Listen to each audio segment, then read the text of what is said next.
Здравствуйте, в эфире «Время региональных вестей». С вами Мадина Кураева и в начале главные темы выпуска. Имена, вписанные в историю. Расскажем о жизни матери кавалера ордена Кадырова Юсупа Улашева Эсиат. Моя коллега Лейла Муртазова поделится секретами воспитания героев.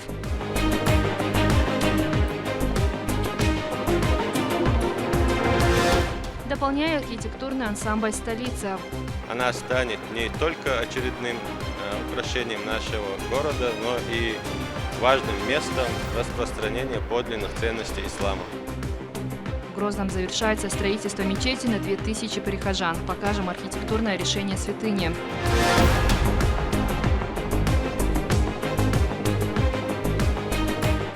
Не только вкусно, но и полезно. Собрано уже 19 гектаров урожая. С одного получается до 15 тонн.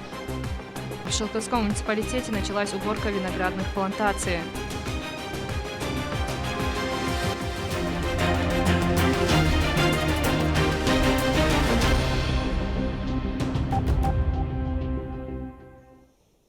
На финальную стадию вышло строительство мечети в Грозном. Она рассчитана на 2000 прихожан. У святыни 4 минарета, окружающих основную часть здания. Амина Тупилагова поделится архитектурным решением. К своему логическому завершению близится строительство мечети по улице Жуковского. Все коммуникации уже подведены, установлена вентиляционная система. Также работниками сделана стяжка под теплый пол. Работа вовсю кипит.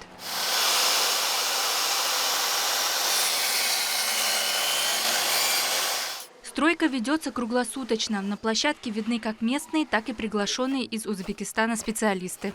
Техника у нас в достатке, проблем с снабжением материалами никаких нет. Мечеть спроектирована в духе святынь Самарканда, имеет форму восьмигранника и расположена вокруг 4 минарета. Она станет не только очередным украшением нашего города, но и важным местом распространения подлинных ценностей ислама. Работники обшивают дверной проем деревом. Работа очень кропотливая, потому что входы в святыню отличаются от стандартных. Также началась установка минбара. Замеры, первоначально крепление идет, потом будем собирать михраб, с узорами, как он сейчас состоит из частей, верхние, боковые, внутренние, нижние частей будет собирать.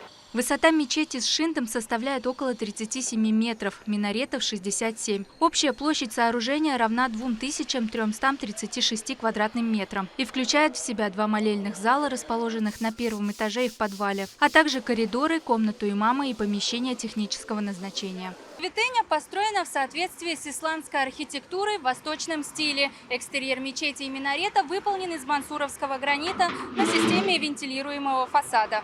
Рассчитан дом Всевышнего на 2400 молящихся. По инициативе команды главы Чеченской Республики и жителей региона мечеть будет названа именем Героя России Рамзана Кадырова. Амина Тупилагова, Мовсар Хаджиев, Ахмед Хизриев. Вести. Чеченская Республика.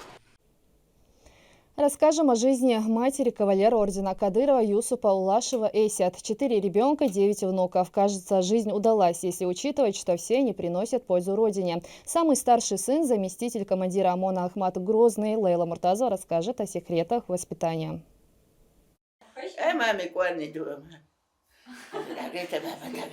Эсиат Улашева – скромная, добросердечная и открытая женщина. Она выросла в многодетной семье, была самой старшей среди детей. Пока родители работали, вся ответственность за братьев и сестер была на ней. Детство ее прошло, трудясь на винограднике Наурского района и помогая по дому матери.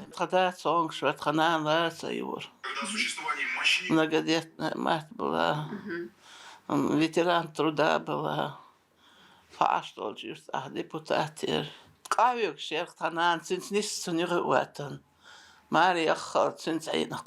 Будучи юной девушкой, она покинула родное село и переехала в город, где начала работать на швейной фабрике. Помогала родным и была опорой и поддержкой для родителей. Обзаведясь своей семьей, наша героиня поддерживала домашний очаг и занималась воспитанием детей. Их у нее 4, 3 сына и дочь. Эсиат с раннего детства воспитала их в уважении к религии, традициям и привила им высоконравственные качества. Сегодня ей 65 лет, у нее 9 внуков. Она подарила нашей родине настоящих патриотов, экспертов, которые долгие годы стоят на страже правопорядка, защищает наш родной край, оберегает покой граждан. У них отец СССР, он амбаде работал. Но он их учил, герз амдур. İstana okul, balık mitçevu da iştihörna qostlar ve gerzler diye. Massuhuman hihar doğru. Massuhuman atni voytohni xsa. Все они участвовали в специальной военной операции и внесли свой вклад в защите интересов государства. Старший сын, заместитель командира ОМОН Ахмат Грозный Юсуп Улашев уже более 20 лет работает в структурах. За безупречную службу он был удостоен наивысшей награды региона орденом Кадырова. Указом главы Чеченской Республики награждаются орденом Кадырова Улашев Юсуп Ширваниевич. В прошлом году наравне со многими чеченскими женщинами Эсет получила медаль ННС. Ее вручил мэр города Грозного Хасмагомед Кадыров. Агентиш дослужитина, он его хорял. Он ордер яштекал. В преддверии праздника наша героиня выразила самые теплые слова пожелания представительницам прекрасной половины чеченского народа. دال ديق عليك مصو خاصيتك بيه خلقيتك دوش شاش ميل ديق وزن ديق وقم ديق مصو خمان شا شاي اتو بوش إستوش ديوزو متعبوش إفسي عائلك مصو نقش زودا. Эсет, как истинная чеченская женщина, достойно перенесла все невзгоды судьбы, сохранила мудрость, берегла честь чеченского народа, национальные традиции и обычаи. Также и внуки Эсет пошли по стопам своих отцов и продолжают ратную профессию. Наш регион богат такими национальными героинями, сыновья которых подарили нам мир и свободу. Лейла Муртазова, Хусейн Муртаханов, Вести, Чеченская Республика. Проведение финального этапа регионального конкурса на знание чеченского языка Нохчими Тангозанча обсудили в Министерстве образования и науки. Руководитель ведомства Хожба Удидаев провел встречу с рабочей группой, на которой обговорили технические моменты и некоторые варианты конкурсных заданий в телевизионной адаптации. Мероприятие пройдет 26 сентября в Грозном. В финале примут участие 10 человек. Призовой фонд составит 8 миллионов рублей. Победитель получит 5, за второе место присуждаются 2, за третье 1. Наступила осень, это время сбора урожая с виноградных плантаций. В Шелковском муниципалитете его сбор, как и тысячи лет назад, проходит вручную. С начала созревания ягоды производители внимательно отслеживают его состояние, чтобы предотвратить прозрение или повреждения. О секретах вкусного винограда в следующем материале.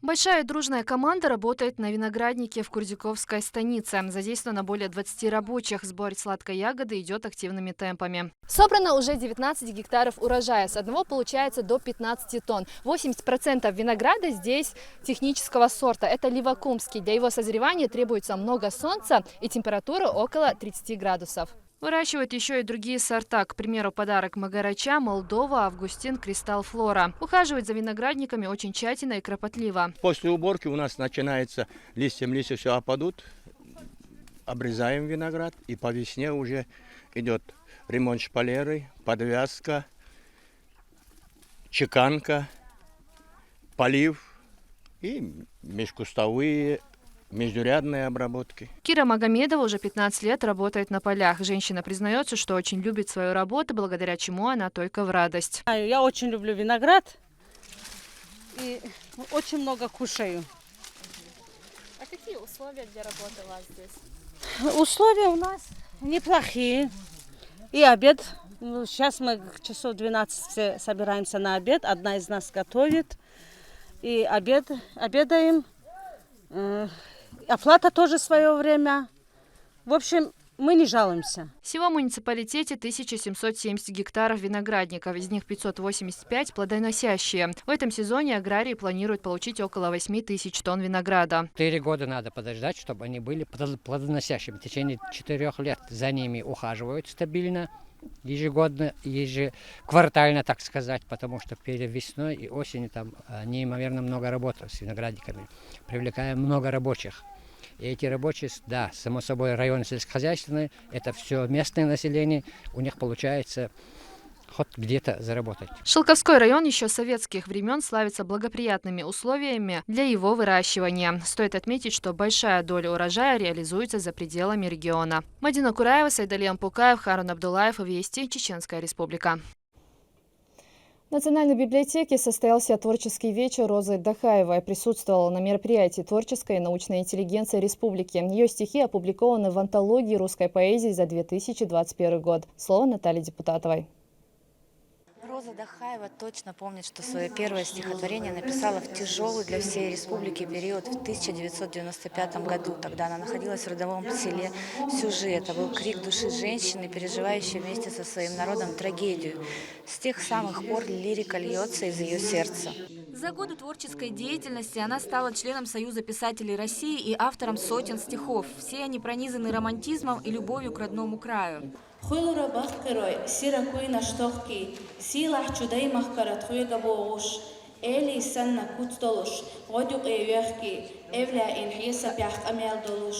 Спустя годы Розу чествуют на творческом вечере, который был организован чеченским отделением Союза женщин России. Здесь море цветов и поздравлений. Творчество поэтессы никого не оставляет равнодушным. Хотелось бы от души поздравить Розу Дахаеву. Она всеобщая любимица, она член правления нашей организации Союза женщин России, очень творческая личность, возглавляет клуб вдохновения при Союзе.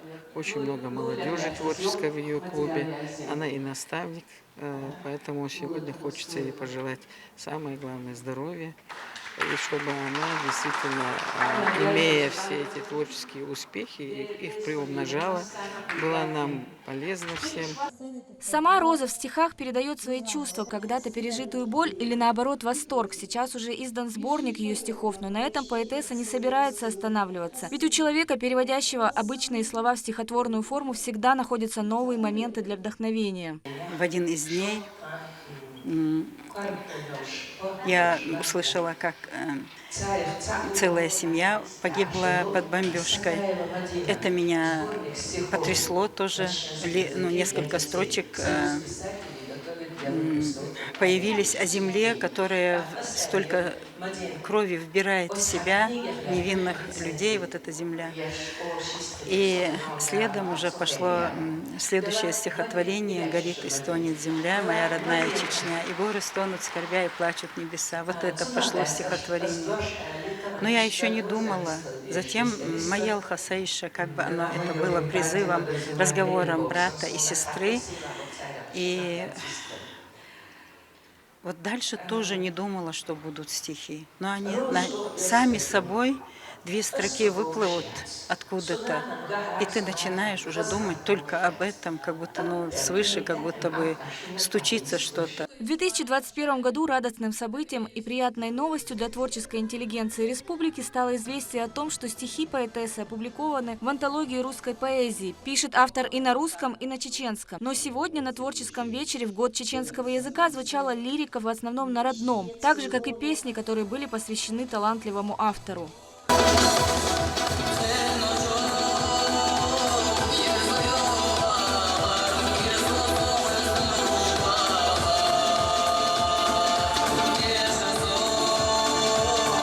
Стихи Розы тронули сердца тысяч людей. Они своеобразны, слог нежен и лучист. Звучат они прекрасно как на русском, так и на чеченском языках. Каждое произведение трогает душу и заставляет по-новому взглянуть на многие давно привычные вещи. Наталья Депутатова, Магомед Басаев, Магомед Тутаков, Вести, Чеченская Республика. Министр по физической культуре, спорту и молодежной политике Иса Ибрагимов осмотрел площадку селения Верхний Нойберг Гудермесского муниципалитета, где запланировано строительство модульного спортивного зала. Сооружение возводится в рамках федерального проекта «Бизнес-спринт. Я выбираю спорт». Его площадь составит более 1500 квадратных метров. За счет строительно-монтажного оборудования работы удастся завершить в кратчайшие сроки по сравнению с объектом капитального строительства. В зале можно будет проводить не только спортивные занятия, но и различные соревнования. Такие события следите за вестями на официальных страницах в социальных сетях и на платформе «Смотрим» телерадиокомпании «Война». С вами была Мадина Кураева. До новых встреч в эфире.